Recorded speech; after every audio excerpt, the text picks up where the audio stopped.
మధుర వాక్యం సుమనోహర వాక్యం. Praise the Lord. Hallelujah. Jesus morning. మన ప్రభువుని ప్రియ రక్షకుడైన యేసుక్రీస్తు నామంలో అందరికీ శుభములు కలుగునుగాక. ఈరోజు పరిశుద్ధ గ్రంథం నుంచి దేవుని వాగ్దానాన్ని పొందుకుందాం.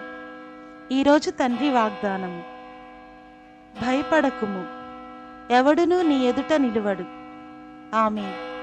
యెహోషువ గారి గ్రంథము 10వ అధ్యాయము 8వ వచనము. ఈరోజు ఈ వాగ్దానం మనందరి జీవితాల్లో నెరవేరునుగాక. God bless you all. Amen.